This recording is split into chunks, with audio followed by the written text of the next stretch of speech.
Welcome back, guys. Today we're going to discuss a story that happened last week, but we're going to get into it today. A college student accused of selling dozens of loaded guns to an undercover NYPD cop. Now, the story just gets more interesting and interesting as you hear about it.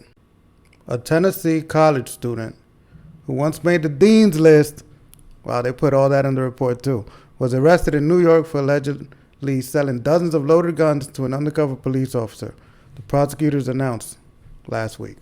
The Bronx native Shakur Rodriguez, 23, faces a total of 304 counts. That's a lot, including criminal sale of a firearm and criminal possession of a weapon from 2 indictments, the Bronx District Attorney's Office said. Rodriguez, also known as Shah, was attending Austin Peay State University in Clarksville, Tennessee, when he allegedly smuggled scores of firearms into the Big Apple, stashing them in duffel bags and at times transporting them by bus. He's accused of selling 73 guns, 59 of them loaded, to an undercover cop between July 17, 2020 and December 2021. December 22, 2021.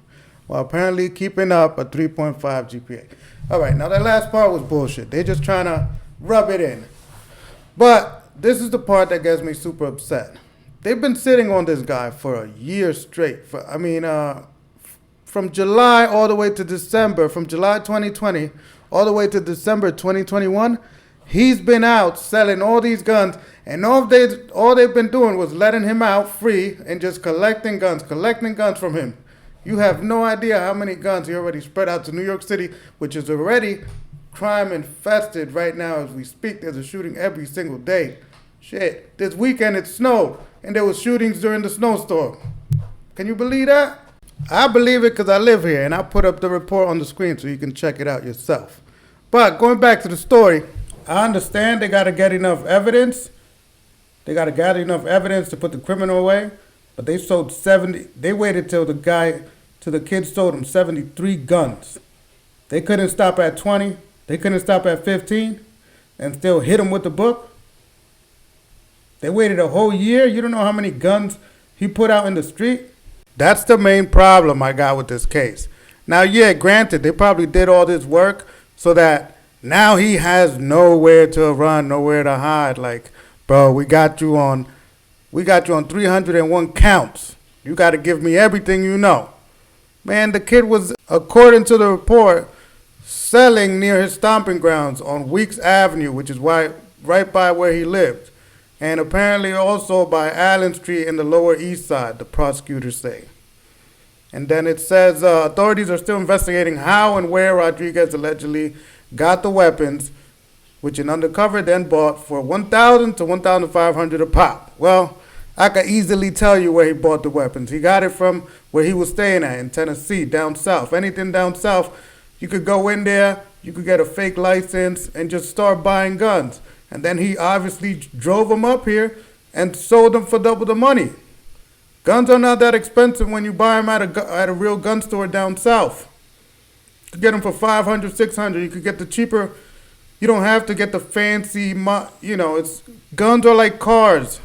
You don't have to get the fancy names. You could get the super cheap one that looks just like a Glock for $100 to $200. Come up here and sell it for $800, $900.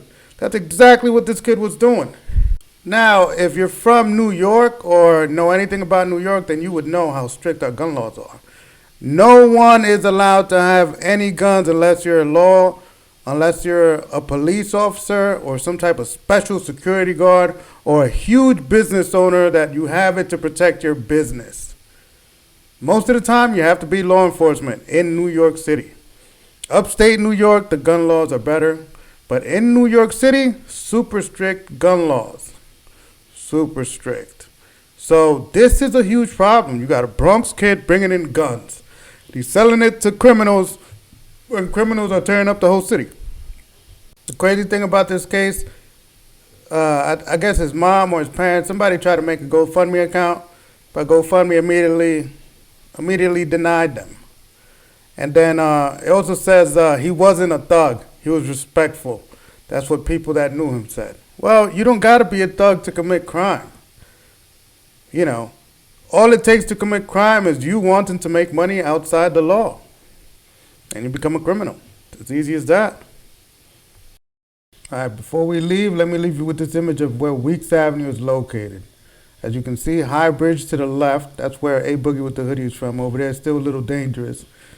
We got Tremont, which is still very dangerous. East Tremont runs up through there.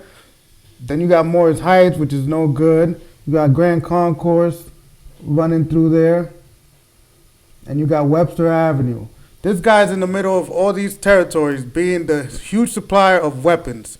What do you think that's causing in the Bronx? Or what do you think he has already caused? Well, that's all the time we got for today, guys. Wilson Studios here, signing out.